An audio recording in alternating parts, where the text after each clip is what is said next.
Eye of the Storm tomorrow night here on Carlton includes the story of a young couple who braved the dangers of Hurricane Floyd to get married. That's tomorrow night at 8:30. Right now, Street Sleepers.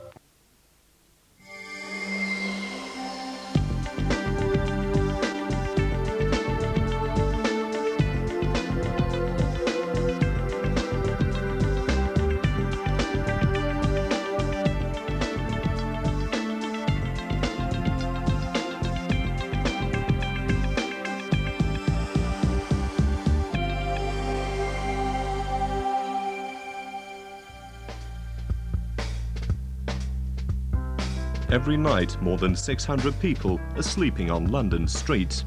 They're 50 times more likely to die from violent assault. They're 35 times more likely to commit suicide. The life expectancy of people sleeping rough is 42 years.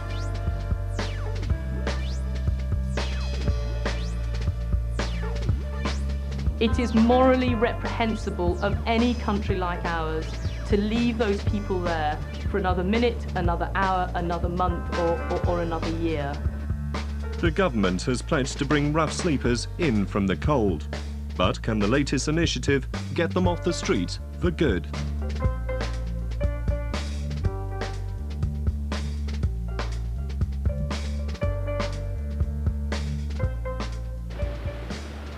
People living on London streets have become part of the capital's landscape. The doorways of one of Europe's richest cities are the only home they have. Nobody's the same. We've all got different problems. We've all got our own reasons why we do it. Anybody could end up like me. This is the most extreme kind of homelessness. Rough sleepers have fallen through society's safety net and ended up on its pavements. You're frightened, you can't sleep properly. When you try to get to sleep, you've got things flying in your head thinking, what's going to happen? Who's going to be there? Is there anything going to happen to me? £250 million has been spent on rough sleeping in just under a decade, but the shortcomings of past policy can be measured in the numbers still on the streets. I never expected to be homeless. And it is a shock to the system. But then I guess 90% of people that become homeless don't expect to be. The latest initiative to solve street homelessness is going to cost the taxpayer another £200 million. The government has appointed someone to decide how to spend it. Louise Casey is not a politician or a civil servant. She's an expert. Former Deputy Director of Shelter, she's worked with rough sleepers for 15 years, starting as a volunteer in a hostel. She's been head of the government's rough sleepers unit for a year.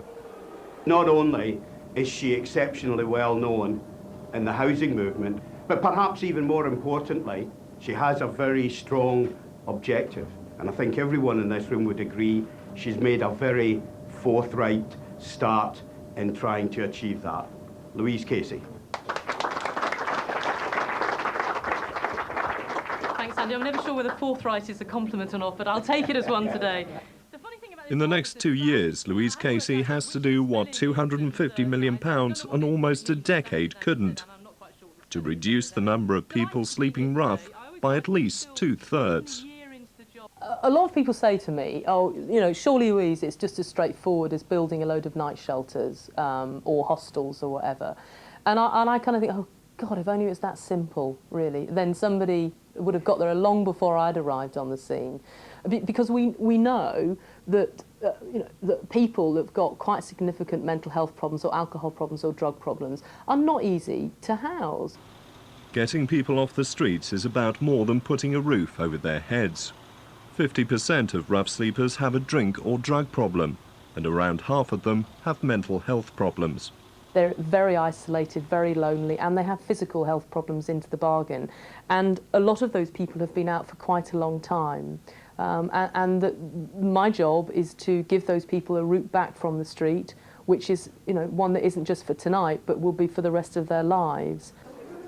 The people putting Louise Casey's solution into practice will be outreach teams. Outreach workers are the front line against street homelessness. In the past, who they could help and how much they could help them was limited. Workers could offer short-term shelter with a hostel referral, but a bed for the night was not a route off the street. Well, before, every worker had to make X amount of referrals per year, and fair enough, we were being paid to do that, that was our job. So obviously the harder clients, you'd try to work with them, but if it became really problematic, you'd move to the ones that were easier. And it means that the long-termers are losing out. Long-termers are Louise Casey's first priority. With RSU funding, organisations like Thamesreach will be targeting rough sleepers previous government initiatives have not helped. The new contact and assessment teams will have to work out what help will get them indoors and keep them there. From the outside, people might say, oh, well, that's all very interesting, Louise, but what's the difference between outreach teams that wandered around before and contact and assessment teams you're now spending a lot of taxpayers' money on? And the answer to that is simple, really. For the first time, we will be having specialisms and specialists on those teams and working closely with those teams so that if you've got a drug, alcohol or mental health problem, you'll get help immediately. Not next week, not in 3 weeks' time and not in 3 months' time, but now. And that we're giving those teams as well very, very good access to hostel beds and any other beds that they need to do their job. The theory behind Louise Casey's strategy has already made a difference to how much workers will be able to do in practice. That surprises me. What shift was that? When we did the all-nighter and we came down here, what sort of there time? was 2 people in every doorway and then people up here on crates. What sort of time was that? But obviously now, from a personal point of view, the people that I've been working with in Soho for the last year that have got multiple issues, who don't just maybe drink, they have, you know, mental health issues on top, they've got really low self-esteem, maybe they drink as well. You know, you're actually able to target those issues and actually work with other agencies to try and actually get this person sorted out and into accommodation and start making steps to actually change the life that they've got caught up in. The first step off the street is still short-term accommodation, but hostels are more than emergency shelter now. They're a stopgap to get rough sleepers inside, whilst workers put a plan in place for them. In the past, the closure of cold weather shelters at the end of March has meant a big increase in the numbers on the streets. The launch of the strategy in April has to ensure that people in winter shelters have somewhere else to go. Annie Turner at the Rough Sleepers Unit is coordinating the opening of rolling shelters to coincide with the closure of cold weather hostels. Isn't this just it? I've been promised all round by everyone and been promising there for other people that we won't send anyone back to the streets. Are we on a runner for all of this? Oh, yes. This will make my day. This will genuinely make my day, cameras or no cameras, actually. Rolling shelters are one of Louise Casey's innovations. Like winter shelters, they'll use empty buildings as short-stay hostels. Unlike winter shelters, they're not just a short-term alternative to the street on cold nights. Rolling shelters will run all year, and they'll be run by experts. And we've got some areas where we've asked them to jointly work. One of the first to open is being run by Centrepoint, a charity with 30 years' experience of working with young homeless people. With funding from the Rough Sleepers Unit, Centrepoint are going back to their roots. St Anne's was their first emergency shelter. In a few days, it will open as a rolling shelter for rough sleepers under 25. We were told last week that we were going to be, they wanted us open as soon as possible. So it's all been fairly rushed, really. The good thing about this site is that we originally used it as a shelter in years gone by. So a lot of the things are already in order. And the outreach workers who are working on the street will already have queued people up, really, to move in as soon as we're open. The interim with the rolling shelter is like a stopgap for us to be able to get something in process. If a vacancy comes up, we can ring straight away and say they need to be there this afternoon, and it can be as quick as that. And it's obviously a lot harder if they're on the streets and you're doing it, because you might not know where to find them. There may not be an appropriate vacancy. Getting rough sleepers into shelters is a start, but Louise Casey believes a permanent solution to street homelessness will take more than housing. Getting people off the streets for good means dealing with the problems keeping them there. It wasn't long after the first day on the job, when I was out on the street meeting people and listening to people, that I was in some way shocked, actually, that there were people that were there that I'd met when I'd worked in hostels years and years and years ago. Now, why are they still there? They were still there because no one was dealing with their vulnerable, with their problems. Nobody was saying, actually, this person needs to come off drugs, this person needs to come off alcohol, maybe they need to come off both, maybe we need to get them a job. Louise Casey spent her first year in the job working out her strategy. Last winter, Ashley House was a cold weather shelter. It was also a trial run for some of her ideas. During the winter then, you had a doctor and a nurse in here once a week, twice a week. We had a nurse in twice and a doctor in once a week. Homeless people, you know, because of their lifestyles, do end up physically unwell and in, you know, various conditions. Yeah, presumably the GP here can link people in with alcohol detox, drugs detox, and also with mental health services, which again must be why we pay for it to be here. Absolutely, yeah. I mean, one of the great things that happened in the winter shelter was we had a whole host of services. So we did have a substance misuse worker, and we did have the GP, and we did have a mental health team coming in, and so the service was quite joined up, so that, you know, they would naturally link together. They would naturally talk to each other, and there would be a sharing of information. Well, you know. Lessons learned from pilot schemes such as these are critical to the strategy's success. So are the organisations contracted to make it work. New strategy, new beginning, but we're building on good stuff that's already happening and organisations that we know are already doing a good job. You know, it's not sort of throwing everything out, as it were. And what we know is that St Mungos, who are the people running this, are a very good organisation. They've got a long track record of working with people out on the streets. My job is to give them some sort of new tools to do their job. If rough sleepers are to get the help they need to rebuild their lives, the first step off the streets is critical. Specialist rolling shelters like St Anne's aim to make that step as easy to take as possible. It's always better that once people are in, that you can move them on, and it's just a matter of knowing what the support needs of the client is and then tailoring them to go into that right hostel, because you don't want to set people up to fail, because there's nothing worse than someone coming inside and making the first step and then it all falling apart because the worker hasn't appropriately referred them. So you have to do it right, and if you don't, then they're back to square one, and then they just feel a bit more low, you know, and then you've got a bigger battle than you did before. Lawrence has been on the streets for 4 years. At only 19, he's already one of the long-term rough sleepers that Louise Casey hopes to bring inside. I am actually quite lucky to survive. I've been through a few bad stages. I've been through drugs, I've been through a lot of the problems. Basically, I'm surprised I'm not dead.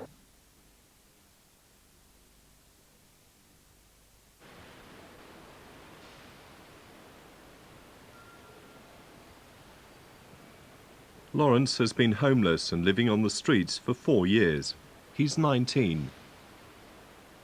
The first time I started sleeping out was about 15, 16. That was from near Liverpool, and I've travelled about looking for work because just basically family problems. Lawrence came to London. Young people who end up on the capital streets are particularly vulnerable to the dangers of sleeping rough. If you end up in a bad scene, that means you're going to, like, end up sick or using drugs to just take the pains away, the effects of what the street's done to you. Around 25% of London's long-term rough sleepers are under 25.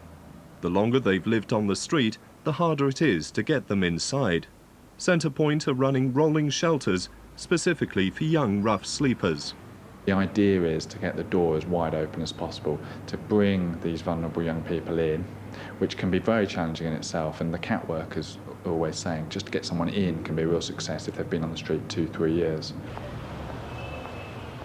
There's so many risks out there which can trap them and keep them here long term. And someone like Lawrence, you know, he's not yet 20, and yet he has got a very established street lifestyle. Well, I still see my friends nearly every day. Like, I go outside and West End of London, it's not that big a place. It is. But all my friends are out on the street out there. You always bump into one of your friends on the street.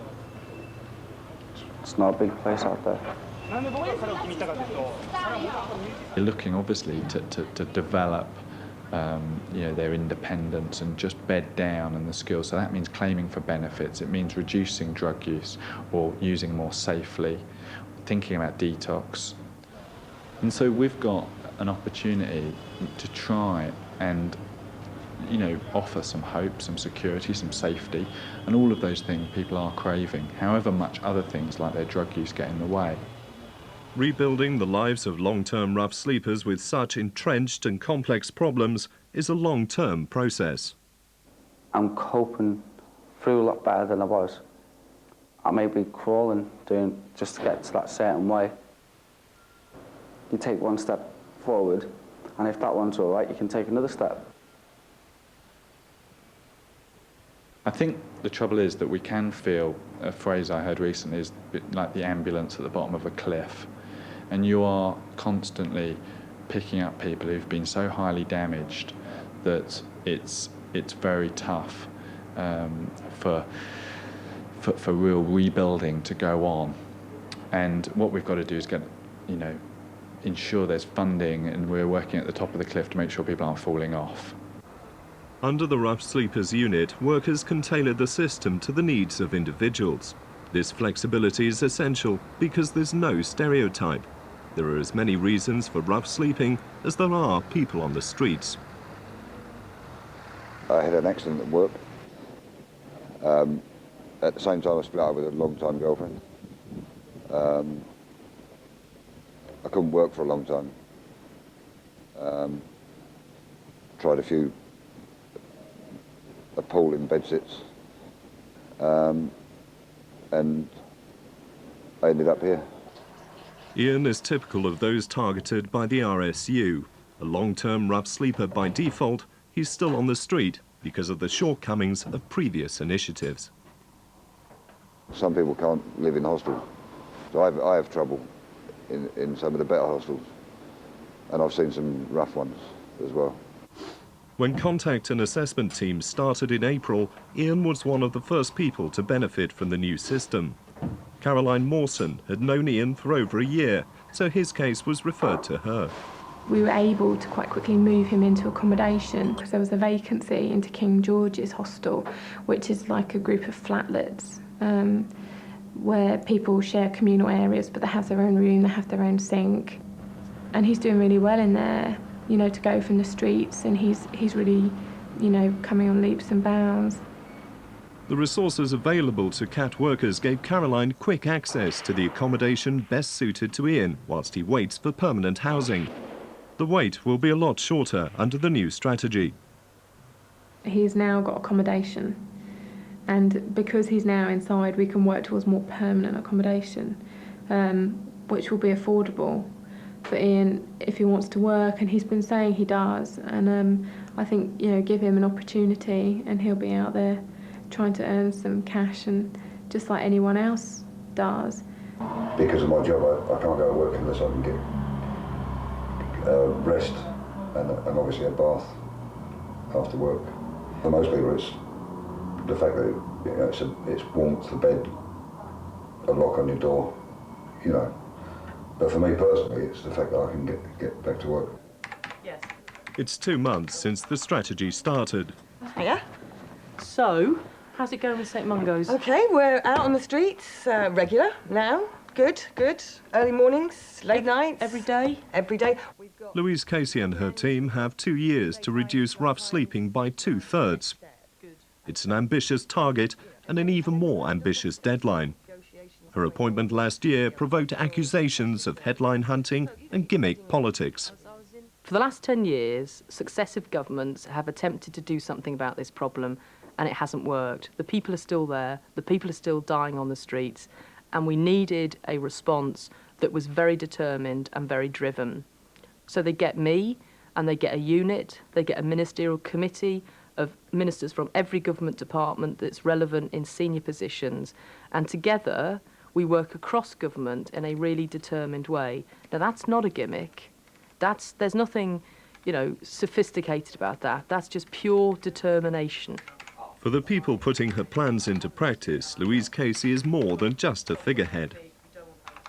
I'm sure there'll be disagreements along the way. There's no doubt about it, and I'm sure we'll all fall out from time to time. But I kind of think that what she's got, I suppose, is a really good sense of the residents, the clients, and the ways of working with them. And I think that makes a difference. It's not just a name or a voice on the end of the phone. You've got someone who you've actually met and you actually recognise, and you know has worked in the field and is aware of the difficulties. To deliver her target on time, Louise Casey's strategy must reach the most hardcore rough sleepers. Norman has been on the streets for 15 years. I was in the Coldstream Guards. I stood guard at Buck Palace. I used to do a trip in the colour. Even at the Tower of London, stood guard there as well. You know, a brilliant service life. I miss my mates, and if I had a chance, I'd go back tomorrow. A quarter of the people on our streets are ex-armed forces, but few have been sleeping rough as long as Norman. Getting people who have been out as long as him inside is one of the biggest challenges facing contact and assessment teams. Norman's representative of people who I guess aren't ready to engage, and that's quite clear. He doesn't go to day centres, he doesn't want to get into any services or go into accommodation at the moment, and that's where we are with him. I mean, we just have to keep meeting him, and until he decides he does want something, then we can get the ball rolling. You don't want to go in yourself at the moment, do you? I'm happy as I am. Okay. So, well, we're happy as we are. That's good. That's good. You know, just me and him and go around travelling. Sorry? Go travelling. Go travelling. Finding our own You don't want to cities. try and settle down anywhere or anything? At the moment, no, because we've got too much going on up here. Right. I admit that. We've got too much going on up there. You know, to settle down on a place. Right? I can't stand four walls. Too claustrophobic. Results with the most entrenched rough sleepers are essential. But how do you get someone off the street if they insist they want to stay there? I think you really just need to build the relationship with him. I mean, he was saying that he's okay, he's got his dog, he's got issues, you know, up here. He doesn't really want to, you know, go in somewhere. So I just think that with Norman, you just need to be consistent with the relationship. There's not going to be a quick fix for him. It's just got to be keep going, keep going. Convincing people like Norman that life could be better off the street takes a long time and a lot of persistence. There's nothing better than seeing someone that you've really got to know and you've seen what they've struggled with and the way that they've just given up, to actually say, yeah, I really want to get inside, I really want to change. And that's so satisfying, it's brilliant. It's really good that everything's on tap as well, that we can just make a phone call and then a worker's there to help support them with the issues that they're facing. It's great. The government's target of reducing the number of people sleeping on our streets by 2/3 in only 2 years has been received with some scepticism. Lots of things that may seem impossible in life, but actually delivering this target, not just to 2/3, but if we really went to it to as near zero as we can, wouldn't that be great? Wouldn't it be great if we didn't have to go yet another year in the 21st century with human beings out there dying? I mean, that's a target to be proud of, not a target to be cynical about.